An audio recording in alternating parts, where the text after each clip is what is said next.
Great. Well, good morning, everyone. Welcome. Thank you for coming today.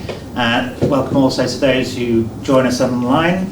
If you don't know me, I'm Adam. I'm a partner in the commercial litigation team, and you join us today for a whistle-stop tour of everything shareholder disputes.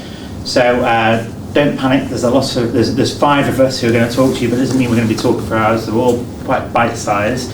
We're going to start with Rob Brothers, who's a senior associate in the commercial litigation team, who's going to talk about unfair prejudice petitions.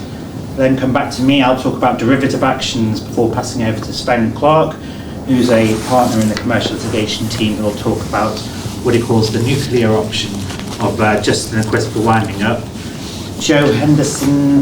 Olivia Sturgis will be next, talking, who's an associate in our corporate team, who is going to tell us how to avoid these awful disputes if at all possible. And Joe Henderson will finish up by covering off some of the employment aspects of director shareholder disputes. So I'm hoping those talks will complete in about an hour to give us time for questions, and then those who are in the room can obviously stay for some more snacks, beverages, and we can talk some more if you want. All right, so I'm going to pass it over to Rob. Morning, everyone. Thanks for joining us today. I'm going to talk about unfair prejudice claims and explain what they are, who can bring them, the grounds they can be brought, and what some of the remedies are.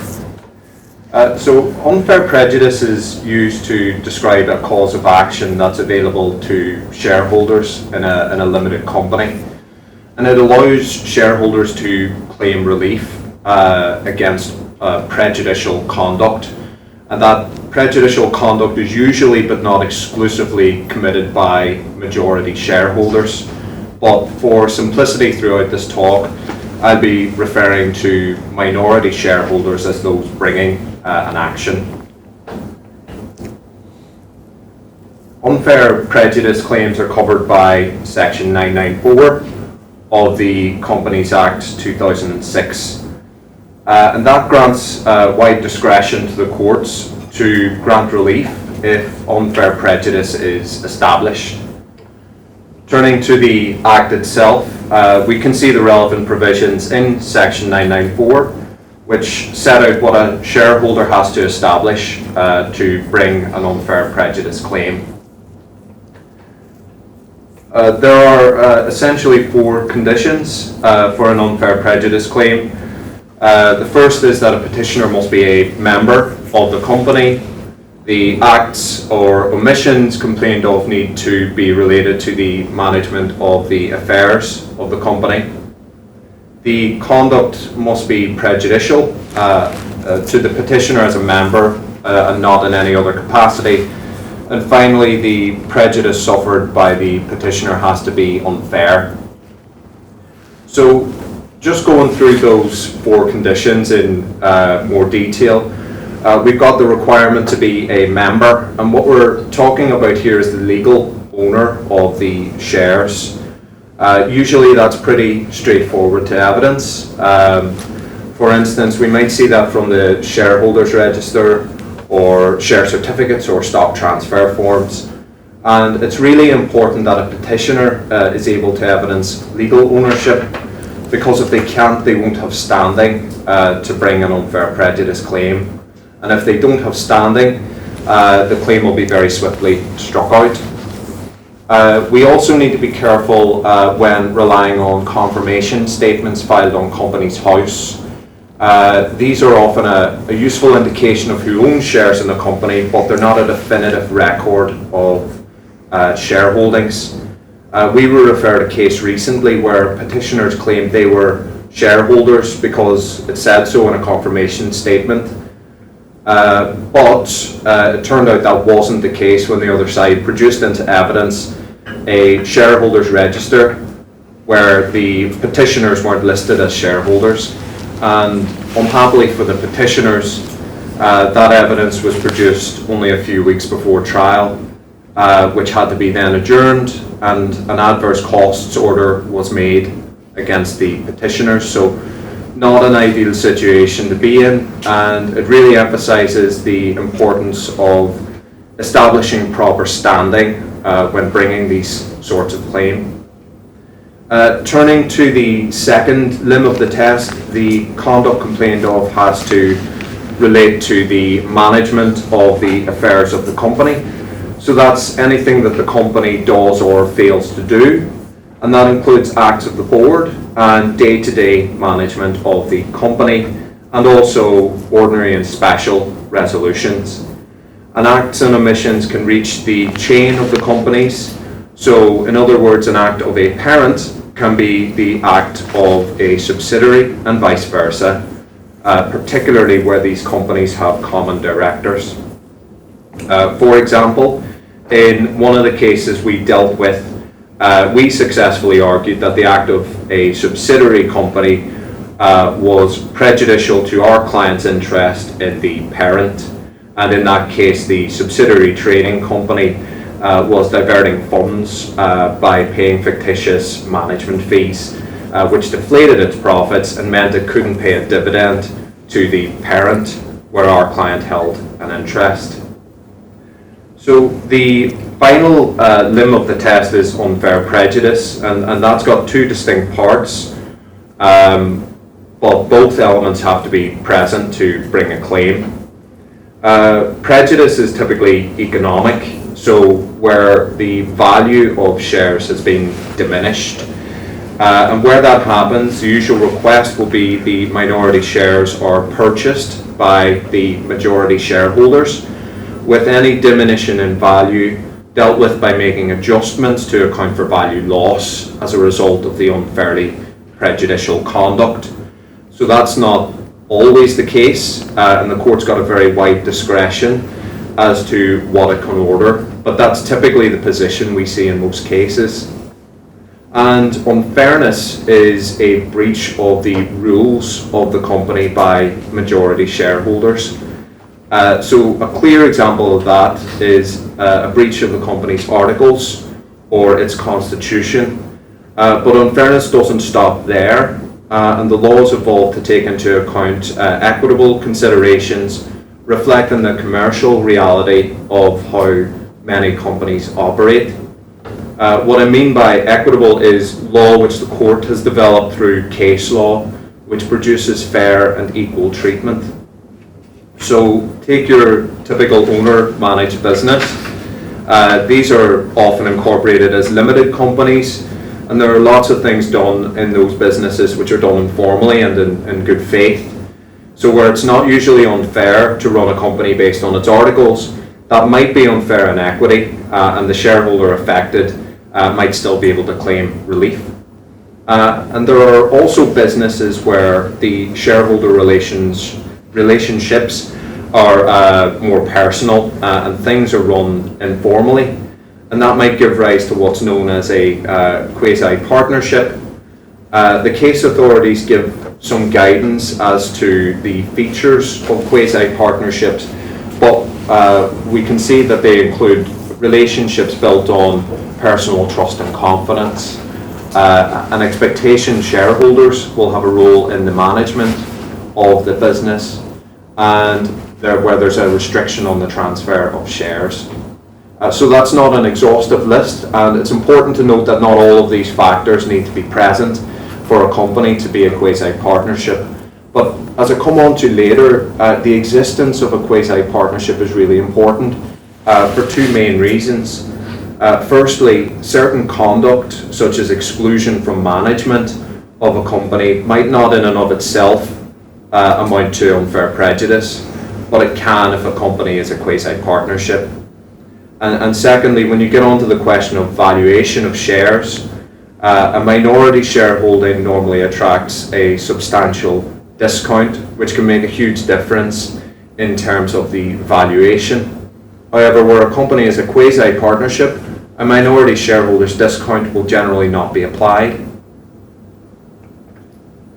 So, turning to the practical side of things, in terms of examples of unfairly prejudicial conduct, we've got the fairly classic examples of exclusion from management, such as being denied access to bank accounts, financial information management accounts, dilution of shareholdings, or unilateral changes to share rights, removal of a shareholder as a director of a company, failure to pay dividends or excessive remuneration, so where a majority shareholder is paying themselves a salary that's well above market rate or a large bonus, and misappropriation or diversion of business. For example, if a director sets up a new company to funnel assets. So that's just a few of the more common examples. It's a really broad concept, and each case will of course turn on its own facts. And that brings me neatly on to the remedy under Section 996 of the Companies Act. The court can in essence order anything it wants to cure unfair prejudice once that's established, including ordering injunctive relief, directing steps be taken or not taken by the company. However, it's really important to recognise the court's reluctant to put itself into a position where it's essentially managing the company. And in our experience, the usual remedy is for the court to make a buyout order. And that's where the majority shareholder purchases the minority shareholder's shares at fair value with appropriate adjustments to account for any diminution in value. And when making a share purchase order, the court's guided by expert valuation evidence, and the parties can seek to agree whether to instruct a single joint expert or obtain their own separate valuation reports. The default position in many cases is that the date of the valuation will be the date of the share purchase order. However, the court might order an earlier date if it considers that appropriate to achieve a fair valuation. And finally, the general presumption is that a minority shareholder's discount would apply except where the company is a quasi-partnership. So that's a really brief introduction to unfair prejudice claims. And before I hand you across to Adam to speak about derivative actions, I just wanted to flag up time limitations for bringing unfair prejudice claims and a recent Court of Appeal decision, THG PLC and Zedra Trust Company Limited. Now, you may be aware that most claims are subject to statutory limitation periods prescribed by the Limitation Act 1980, but for nearly 40 years it was understood that there were no limitation periods that applied to unfair prejudice claims. The Court of Appeals confirmed that that's wrong, and the key takeaways are that the Limitation Act does apply to unfair prejudice claims, and where the relief is the payment of a sum of money, petitioners will need to bring their claims within 6 years from the date the cause of action occurred. And where other relief is claimed, including a buyout order, for example, petitioners need to bring their claims within 12 years from the date of the cause of action. And that's just something to bear in mind for all shareholders out there, and we would advise them not to delay in taking action if they are being prejudiced or they've got concerns about how a company is being managed, and to seek legal advice when appropriate. Thank you.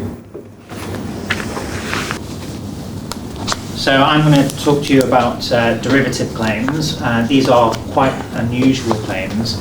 As the name suggests, they're claims that are derived from somewhere else. So in this case, they're claims that a shareholder would bring, but they're actually derived from a company's claim. So they're claims that a shareholder will bring in the name of and on behalf of the company.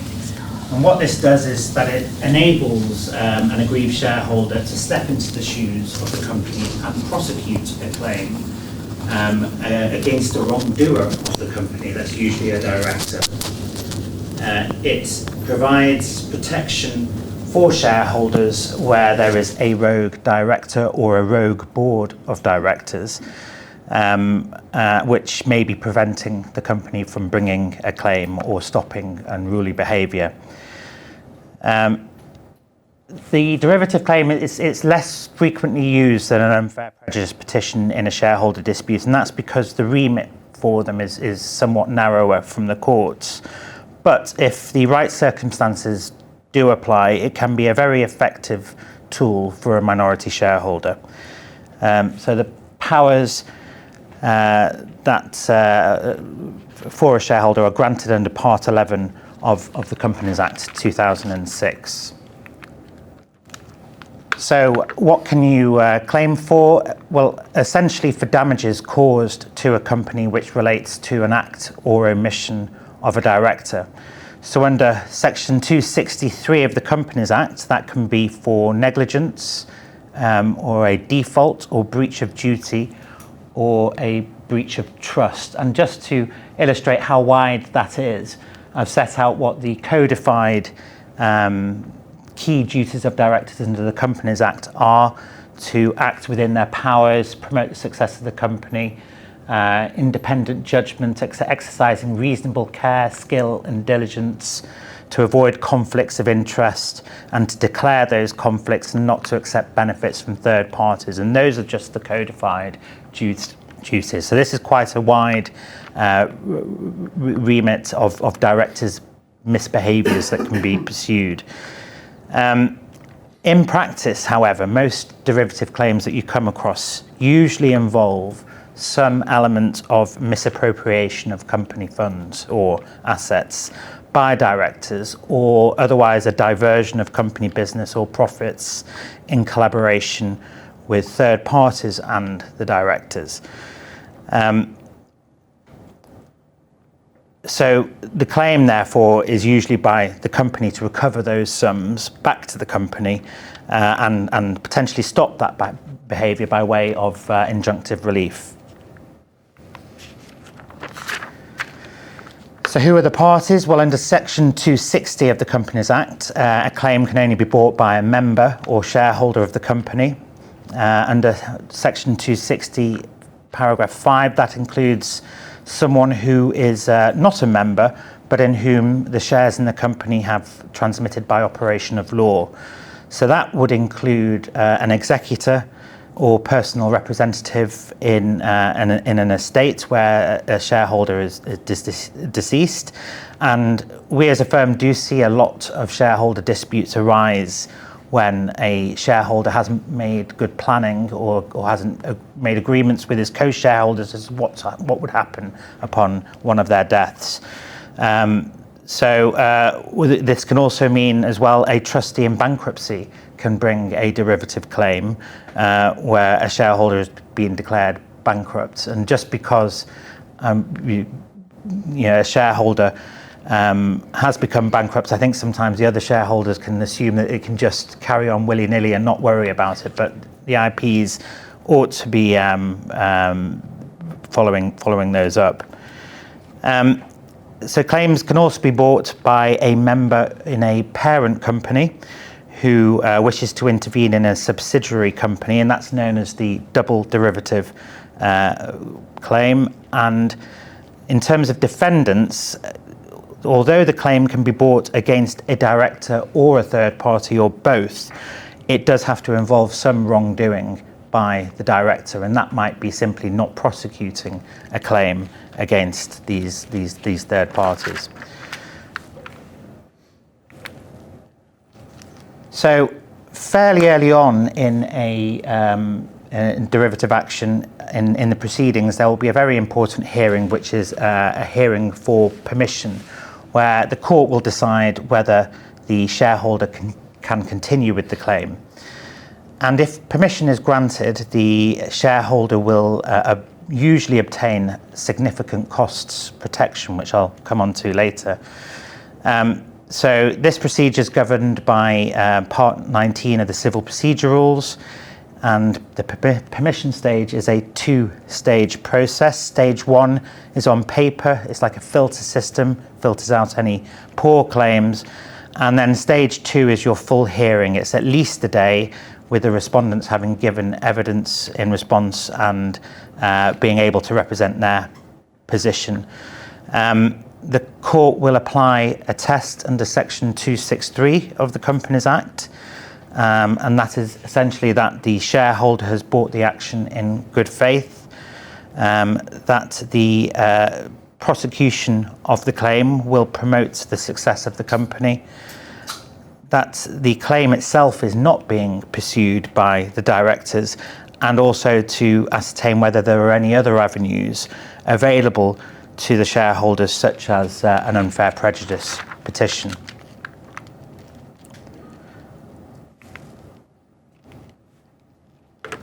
So a claimant who is faced with trying to rein in the actions of a rogue director shareholder often has a very tricky choice to make, because, as you can probably see from Rob's discussion, there's substantial overlap between unfair prejudice and derivative claims, meaning that sometimes both options will be available. So in the case of Iacini, it was held that just because the claimant could bring an unfair prejudice action doesn't mean that there was a bar to bringing a derivative claim. Perhaps more interesting to fans of the Manchester music scene of the 80s and 90s, we have the case of Hook and Sumner. Don't know if anyone recognises those surnames. Peter Hook, Bernard Sumner of New Order. It's very sad, international successful band, had been at loggerheads for a very long time, eventually went to court in 2015. So Peter Hook sadly sued his co-band members, and what they'd done is set up a company essentially to take in the royalties and commercial opportunities of the band, and a dispute essentially arose over those royalties. And although the court held that Hookie, as I think he's known, could have brought an unfair prejudice petition, he obviously wanted to remain in the business and look after his legacy, and that was a factor that was taken into account by the court in enabling him to bring a derivative action instead. So an advantage of an unfair prejudice petition is usually a clean break. I think Rob was saying that there's a very wide discretion as to remedies a court can award, but usually the court is going to lean towards separating the shareholders and giving the equivalent of a business divorce. So that can be an advantage to some people, but obviously if you're Hookie, that's a disadvantage. But one major advantage for a derivative claim over an unfair prejudice petition is the costs position. So, as you probably know, in English litigation, the loser has to pay the winner's costs, and this is therefore a significant risk for a shareholder bringing a claim. There's also funding the claim in the first place. These claims are very expensive. You're looking at costs to get just to the permission stage of at least £50,000, which is quite a barrier. So at the permission hearing, if permission is given, the claimant can seek what's known as a Wallensteiner order, and that is a costs indemnity from the company.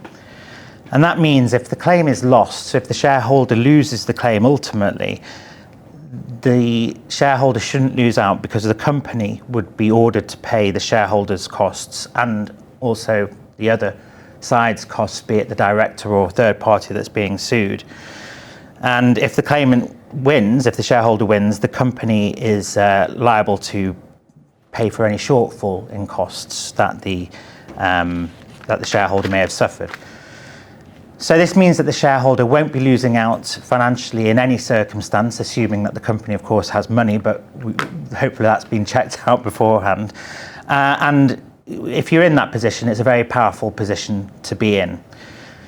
So the test for getting Wallensteiner costs is that the company would bring the action that the shareholder is trying to bring if the company was directed by a reasonable, honest, independent and prudent board of directors. There are different types of order. You can seek a payment on account of costs order as the claim progresses, which means that the solicitors for the shareholder can bill the company month by month, but this would be heavily supervised by the court. So this brings me to a worked example of a case that went on for a few years, actually, that we dealt with. Although it's a reported case, I'm going to refer to her as Mrs. C, because I don't think she wants probably for me to raise the profile of it much more than it has been. So we acted for Mrs. C, who is one of 3 adult children, and the father of those children had established over many years and grown a very successful property empire, the assets of which were held within a company. At retirement, he decided to gift his 3 children the company as an early inheritance. And being somewhat old-fashioned, he installed his only son as the director and gave him 2/3 and left 1/3 to share between the 2 daughters. Now at first, things were going fine. There was obviously income from those properties which the brother distributed amongst the sisters by way of dividends, but eventually these dried up. And subsequently, Mrs. C became aware that her brother had begun buying properties abroad. He'd bought a yacht. He'd bought expensive cars, second homes in this country, holidays, and she wasn't receiving any dividends at all. She also noticed from the land registry and from Companies House that properties had been mortgaged and others sold, and she had evidence that money had been removed from the company. So we ended up issuing a derivative claim, so in the name of the company, brought by Mrs. C against the brother. We got permission at the permission stage, and we also got, which I think really was the turning point of the litigation, we also got a Wallensteiner order for costs, and it was an on-account Wallensteiner award. So as soon as monies were available, we were able to extract those from the company. At that hearing, we also obtained injunctions to prevent the further dissipation of assets. Now this brother turned out to be quite the rogue, unfortunately, and he decided to breach those injunctions anyway, and made a series of transfers of money and attempts to sell the property, which came to our attention. Now, breaching injunctions is a serious criminal offence. It's punishable by up to 2 years in prison. It's something that we could have pursued through contempt proceedings, but that would have been an unnecessary distraction, I think, and the brother was claiming that he'd lacked capacity when he made those transfers. But we had no option but to press the big red button and seek an order for receivers to be appointed by the court. So these receivers are a firm of insolvency practitioners, but they're court appointed, and they essentially have the powers then to go into the company, take over the bank accounts, and they were able to do a trace on all of the monies that had been transferred to different bank accounts and claw that money back in. So that was a very effective way of nailing down those sums to protect our client. And that was that's very much summed up in a case that probably went on for nearly 2 years to get to that point. But it eventually, with a very difficult defendant, we did get there, and we managed to protect those assets. And the court agreed with us, following disclosure, that the company ought to be wound up and adjustments made to a distribution to the members to take into account the wrongdoing of the brother, and also for payment of the costs.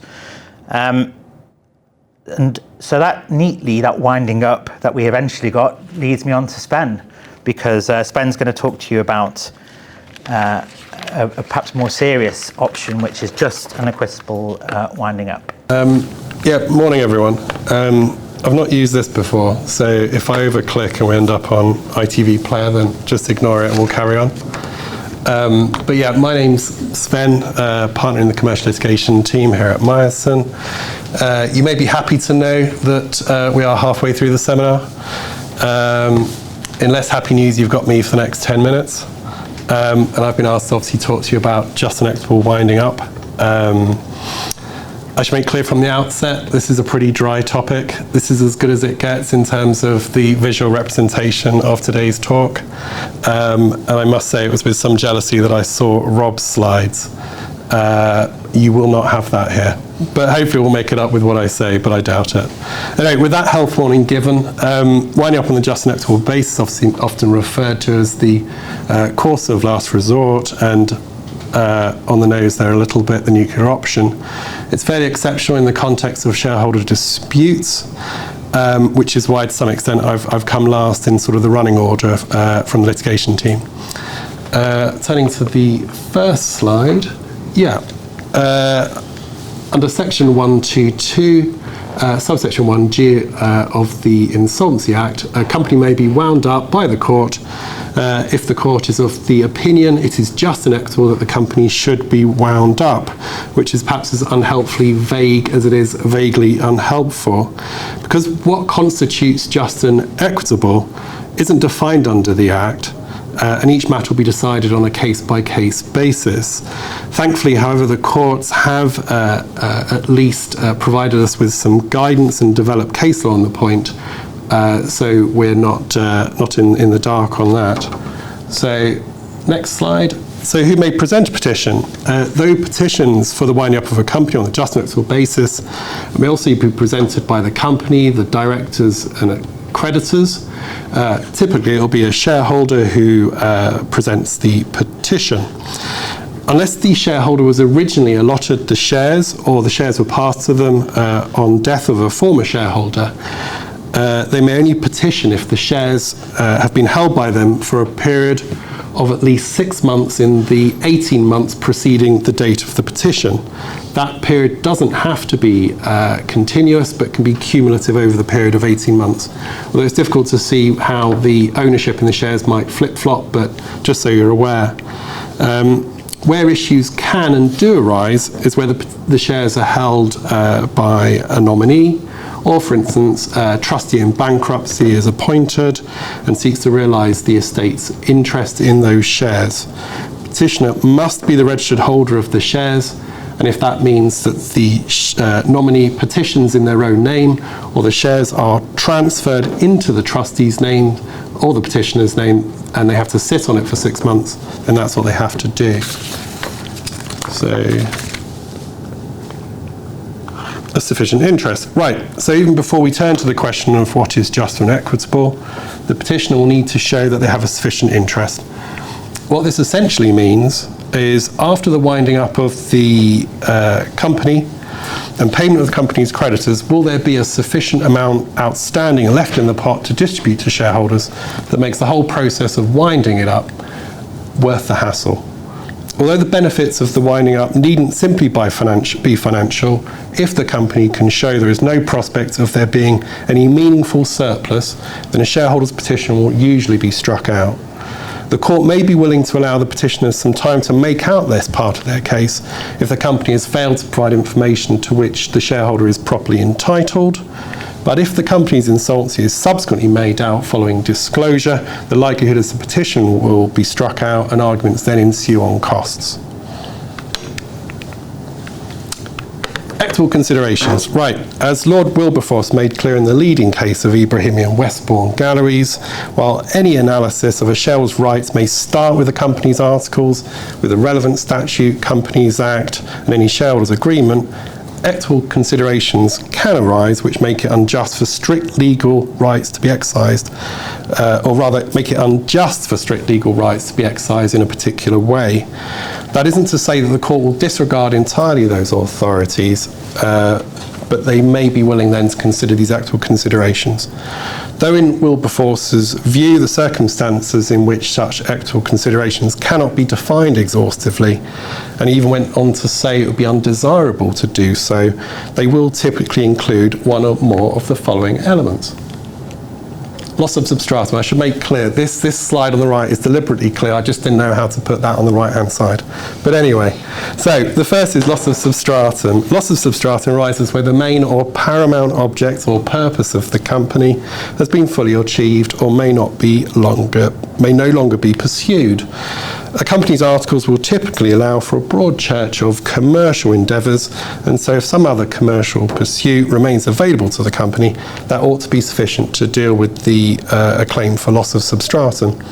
However, the court will be vigilant to ensure that not any commercial pursuit will do. And so if that should result in the company doing something so fundamentally different that it'd be unjust to require the shareholders to keep their money locked in that company, then the court will seek to intervene. The next one that was identified by Wilberforce was deadlock. So deadlock can occur either at board level, for instance, where you've got two directors who hold opposite views on how the company should be run, or at shareholder level, where again equal shareholders cancel each other out and their views. If that deadlock, however, is the result of proper operation of a shareholders agreement or a company's articles, the court will be slow to interfere if the underlying intention is to prevent one side from riding roughshod over the other's views. Consider, for example, a family-owned business where the directors, who are also family members, no longer see eye to eye. Disputes become frequent, decisions are deadlocked, and the business suffers. In those instances, forcing the parties to remain in business together simply neither practical nor just. Here, the just and equitable winding up would serve to wind up, dissolve the company, allow the parties to part ways, protect their individual interests, and you might hope avoid awkward family get-togethers in the future. Next one, justifiable loss of confidence due to mismanagement. So this occurs where the conduct of the directors and other managers of the company and the management of the company's affairs leads to a justifiable loss of confidence on the part of the shareholder. That conduct must, however, arise from serious instances of mismanagement, probity, and bad faith. That lack of confidence must be grounded on the conduct of the directors' management, not in relation to their private lives or affairs. For instance, a failure to hold general meetings, submit accounts, or recommend a dividend where there are no good commercial reasons for doing so are several examples of the conduct which may cause the court to intervene. And at more serious end of the spectrum, fraudulent activities on the part of the company as directed by the companies. Importantly, though, a shareholder is unlikely to cede on this basis unless the company is a quasi-partnership, and obviously Rob and Adam have both touched upon the concept of quasi-partnerships, though not impossible. The fourth one, irretrievable breakdown in trust and confidence. So in that regard, and following on from the issues of quasi-partnership, the court will likely exercise discretion in favour of the petitioner where there's been an irretrievable breakdown in trust and confidence of a quasi-partnership company. Though immaterial that both sides to any argument may be to blame, if a petition is solely responsible for the breakdown, the court may decline to make an order. The court will expect any petitioner to come to it with clean hands, but rarely life is so black and white. And the last one on Lord Wilberforce's list is exclusion from management. And obviously Rob touched upon that in the context of unfair prejudice petitions. And though companies are generally able to remove directors by ordinary resolution, where there is a quasi-partnership or the court considers there's some agreement or understanding where the shareholder ought to be allowed to participate in the management of the company, then their exclusion may be sufficient, certainly to justify the winding up of the company, albeit unless the petitioner's exclusion is for proper reasons, for instance, their serious misconduct. In that instance, obviously, it wouldn't be appropriate that they remain. Turning then to section 125, as I mentioned at the beginning, just and equitable winding up is the last resort. The court will therefore always want to explore alternate remedies before granting an order. The courts aim to balance the need for fairness with the recognition that winding up the court is a significant and drastic measure. Winding up of a company can have far-reaching consequences, not simply for the shareholders, but the directors, the employees, the creditors, and also the wider community. Therefore, where the court is of the opinion that the petitioner is entitled to some other relief, that is other than simply winding up the company, then the court may decline to make an order if it considers that some other remedy is available, and it is unreasonable for the petitioner to seek the winding up. Usually that other remedy will probably take the form potentially of a derivative action or unfair prejudice petition. It tends to result, in my experience, in a purchase of shares, and that's normally the better outcome than, as I said, the so-called nuclear option. As you'll have determined from the segments you already heard, there's a lot of crossover between the three areas of derivative, unfair, and just and equitable. And so obviously requires careful thought in terms of sort of the best step to take. And that brings me on to some concluding remarks. One important byproduct of putting in a winder, or any winder for that matter, whether a just and equitable or a creditor's petition, is that found within section 127 of the Insolvency Act.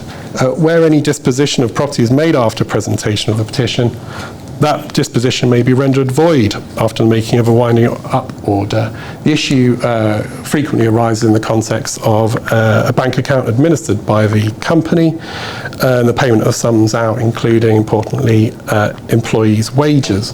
In that instance, the company would be wise to apply for what's called a validation order, which effectively secures the court's approval for the payments out.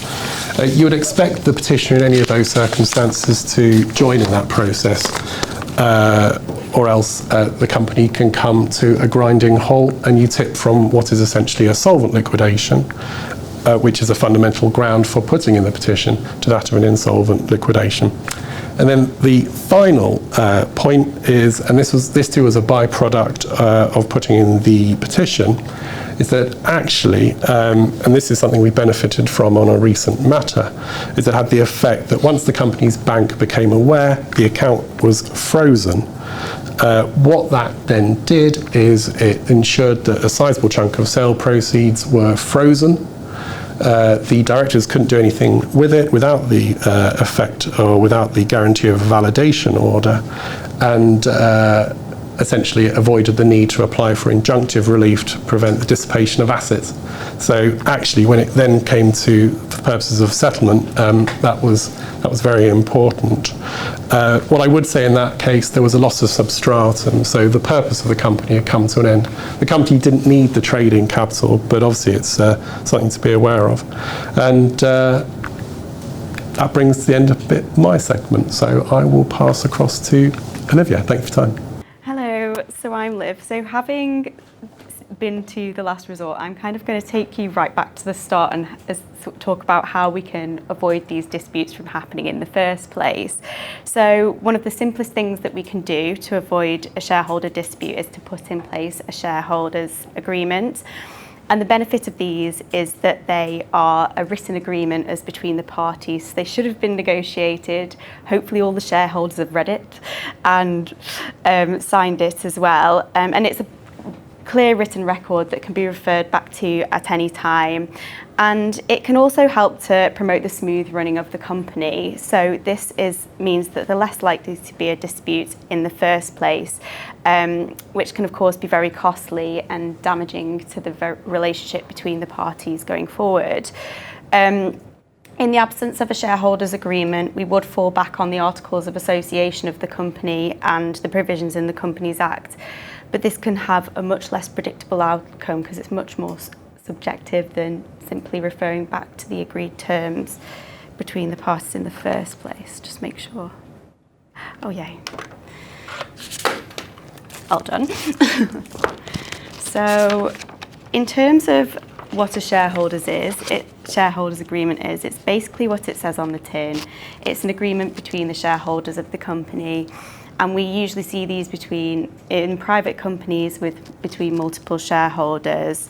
As a general rule, it protects the minority shareholders or an investor, because with the majority shareholders, they've already got so many protections afforded to them via the Companies Act. Whereas if you're an investor who's putting in a large amount of money into the company for a relatively small percentage of shares, you're going to want to make sure that your interests are also protected. So they're going to have some negotiations as to what's put into the shareholders agreement. And although you might not necessarily expect it, we also see them and also recommend them for family-owned businesses, because even though you would hope that there wouldn't be any disputes, you just never know what's going to happen in the future. So sometimes it's still useful to have them in place to avoid anything in the future. So the shareholders agreement forms part of what we refer to as the constitution of the company, and it goes hand in hand with the company's articles of association. But by way of contrast to the articles of association, which are on the public record, anyone can see them at any time. The shareholders agreement is a private agreement as between the shareholders. And where we adopt, and because of this, where we adopt a new shareholders agreement, or we also advise that they adopt matching new articles of association, or at the bare minimum we review them and make sure that the provisions are aligned, because there's absolutely no point in your shareholders agreement saying, for example, that you can declare and pay differential dividends across different classes of shares if your articles then say that it needs to be paid and declared in equal proportions, because the articles will take precedence in that instance, and that can lead to confusion and also even cause a dispute. So it's just more robust for those two documents to work together. In terms of the matters that we usually see regulated by the shareholders agreement, possibly the most important one for various situations is the control. So this is where the shareholders agreement will set out the shareholder consents required for some of the most important decisions. So borrowing out of the ordinary course of business, significant capital expenditure, entering into significant contracts, or even changing the nature of the business. So as an investor, you might want to make sure that those thresholds are set high enough for you to be included and to be able to veto any of these major decisions. Or the flip side might be in a sort of smaller founder-based company where you might have issued shares to employees. They would want to make sure that thresholds are high enough so that it's only really their decisions which are included, and you're not going to be able to have an employee who's been issued shares as a reward vetoing major decisions on the company. We can also include provisions which help mitigate against deadlock. So say, for example, you've got a jointly owned business where each of the shareholders hold 50-50 and they're unable to agree on a route forward. You can include provisions that in such a scenario you would refer to an independent expert to kind of make that decision for them and help them to move forward. Transfers of shares is another really important point that we cover over. So you can include provisions to restrict certain shareholders' ability to transfer, or include something that we refer to as preemption rights. So this is whereby if someone wants to sell their shares, they're going to need to first either offer it back to the company for their purchase back by the company, or to the current shareholders in proportion to the shares that they already hold. You might also want to include provisions regarding how you value the shares to be transferred. So do you want to, if you can't agree on the valuation, do you want an independent expert to be appointed? If so, who? At what stage in the process? And then you are also likely in many cases to want to include tag-along and drag-along rights. And again, these are used quite commonly where you've got employee shareholders and the majority wants to sell their company, but you've got a minority shareholder who doesn't want to sell their shares. You can include provisions that they will just be dragged along with the sale, and then have the flip side of those, tag along, which is where the minority shareholders can say that they want to be involved in the share on the same terms, and they're not going to get some sort of minority shareholder discount applied to the purchase of their shares at a later date. So that is very mutually beneficial. Along the same sort of theme, we can include provisions for the compulsory transfer of shares, so whereby certain events happen, like one of the shareholders becomes bankrupt, or they lose their mental capacity, or become seriously ill, or they cease to become an employee or director shareholder. You might want to include provisions where they are forced to sell their shares. So in the case of a director or employee or director shareholder, something else you might want to consider are leaver provisions. So this will be where you'll adjust the valuation of the shares depending on how they've left the business. So if they're a bad leaver or an early leaver, so they've left before the term of the business, or they've just been repeatedly breaching the terms of their contract or the shareholder agreement, you might want them only to receive sort of nominal value or nil value for the shares that they need to transfer back. Whereas a good leaver, you might still want them to receive the full market value or fair value for the shares to reflect the fact that they've worked hard and left on good terms. Death is another one that we would usually rope into the compulsory transfer provisions, but you can also decide to implement a cross-option agreement between the shareholders, which is backed up by life insurance policies for each shareholder. Another important point that will kind of reiterate the provisions of the Articles of Association is the share class rights, which you can set out clearly in there. So whether each class of share is going to have the full voting dividend or rights on return of capital, or if you're going to want to have specific shares, share class rights for each class. You could also set out the policies on dividends and funding of the business. So do you want a certain percentage of the profits of the company each year to be paid out via dividend? And if so, in what proportions do you want them to be paid out across the different classes of shares? And how do you want the business to be funded? Do you want it to be funded entirely by capital raises, so share issues, or do you want them to be able to go towards banks for facilities, banking facilities and other forms of facilities? You might also want the policies and the business plan to be set out in there as well. Some of the most important provisions in a shareholders agreement are the restrictive covenants. So these might be for non-compete clauses, non-solicitation of customers, suppliers and employees. So these in essence prevent one of the shareholders from going off, setting up a new business, poaching all your best customers and employees, and in essence setting up in direct competition with the original business. That just offers a lovely protection there. You can also include service contracts provisions within the shareholders agreement for director shareholders or major employee shareholders, although Joe will probably tell we would definitely want to have written contracts as well as those for completeness. So just to conclude, these are bespoke documents. So whenever we recommend a shareholders agreement, we would usually have a in-depth consultation with each client to find out their specific needs and requirements to make sure that they are fully reflected in the shareholder agreement. And just to reiterate that they're there to future-proof. Sadly, we can't see into the future, and even if something's perfectly amiable at the start, so it's families and friends going into business together, you just don't know what will happen in the future, and sadly things can turn sour. So it's just there to protect against that. So that's me, so now it's Jo. I'm here to talk about the employment law aspects of shareholder disputes. As Liv has alluded to, shareholders can wear different hats, so they can be shareholders, directors, and very often they're also employees. And with employee status comes certain rights and also documents that might regulate the relationship between the individual and the company. So at the outset, what you want to do in the event of a dispute is to find out if there is a service agreement or contract of employment that might very much influence the way you approach a dispute at the beginning of that dispute.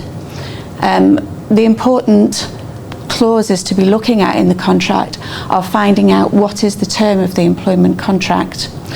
Is it of a fixed term or is it an indefinite term with a notice provision? And how can you lawfully terminate that relationship, whether that's summary termination, so it's on immediately, or whether it's on notice. And that's going to be really important because an unlawful termination might mean that there are claims against the company, but it also might mean that it triggers good leaver or bad leaver provisions that Liv mentioned in her talk that can very much affect the price of the shares of the outgoing person. So it's important to have a look at these documents. Other provisions that I'd be looking for in the early stages of a dispute are the clauses around suspension and garden leave and what rights there are under the contract to exclude the individual from the business in the early stages of a dispute, so as to keep them away from your clients, customers and employees and causing further damage. Again, restrictive covenants, they'll be different in an employment contract than they are in a shareholder agreement. They will typically run from the end of the employment and for a period of perhaps up to a year. But again, that's important to make sure that you don't lose those restrictions by reason of an unlawful exit, because they can be very useful, again, in protecting the relationships that you have with customers and employees.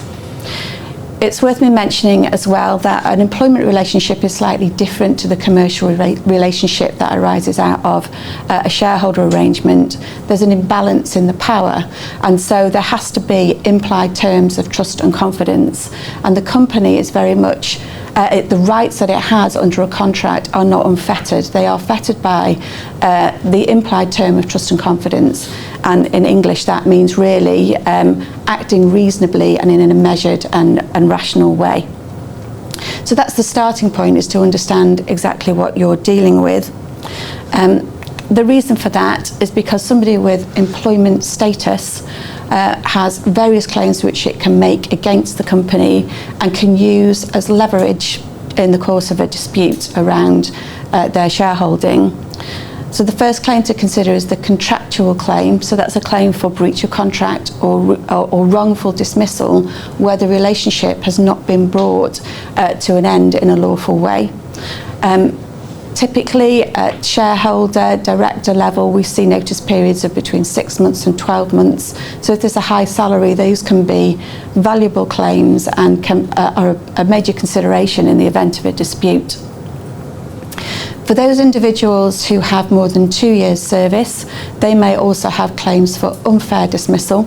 That's a statutory claim. So the contractual claim I referred to first, that would be a claim brought in the High Court, and that would be a claim for damages for what is lost in that notice period, together with a claim for costs. An unfair dismissal is a statutory claim which is brought in the Employment Tribunal. There is no claim for costs associated with this, but the levels of compensation can be quite high.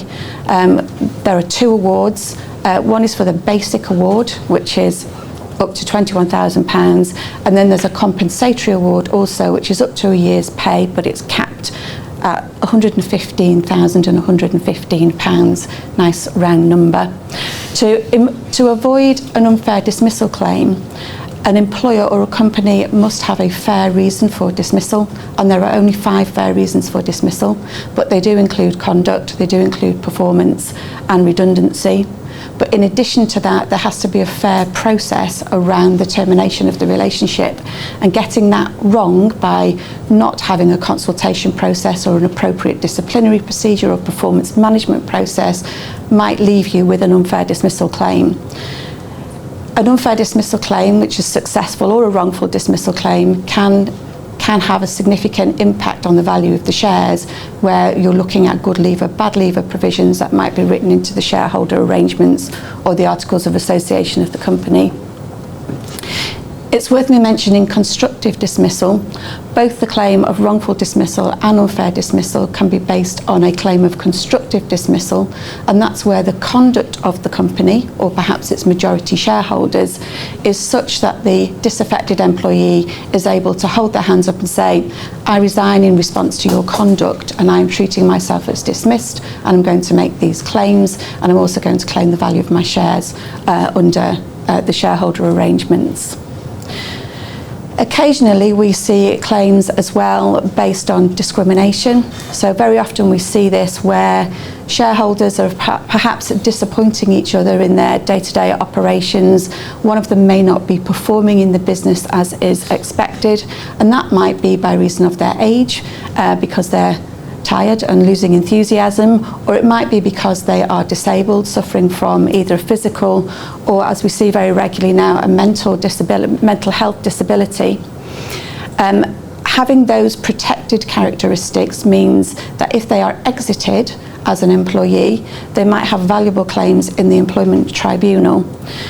The claim is for loss, as it is in the claim for unfair dismissal, but if there is a discriminatory element to that dismissal, then there is no cap on the award of compensation that can be made by the employment tribunal. The employment tribunal can also make an award in relation to injury to feelings. That's an additional award to reflect the hurt that has gone along with the discrimination. Another claim worth mentioning is the claim of whistleblowing.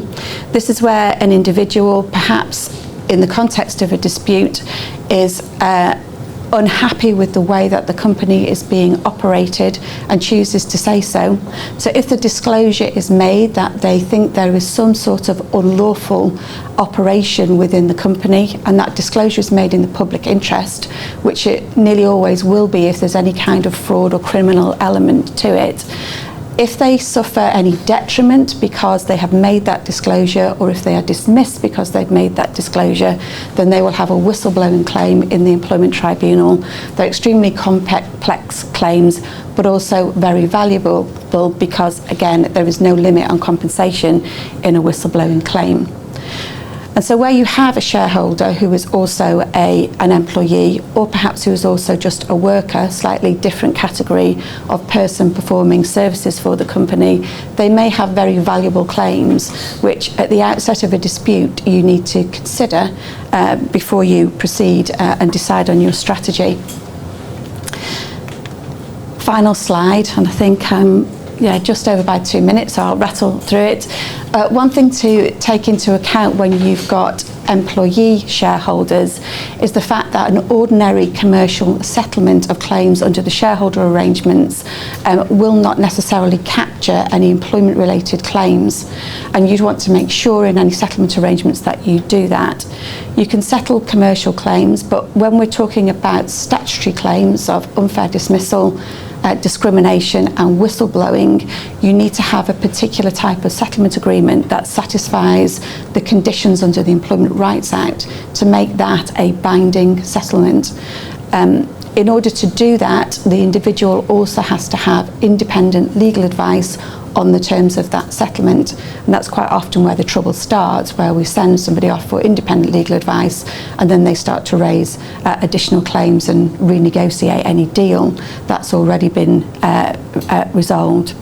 There's often also an issue of legal fees, because it would be normal practice for the company or the majority shareholders to pay the legal fees of any settlement agreement that relates to employment.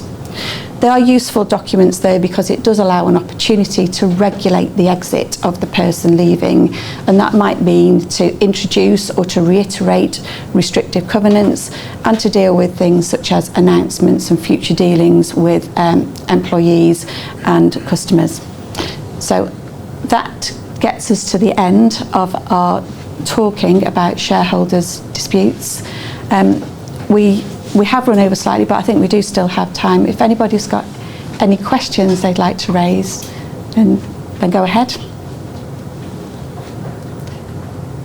obviously answered already everybody's questions. So thank you very much for those of you who've taken the trouble to come into the office, and thank you to all of those who've taken the trouble to join us online as well. If you'd like to stay, those in the office, to join us for some more breakfast and chat to us or raise any questions that you didn't want to raise publicly, then you're welcome to do that. So thank you from all of us.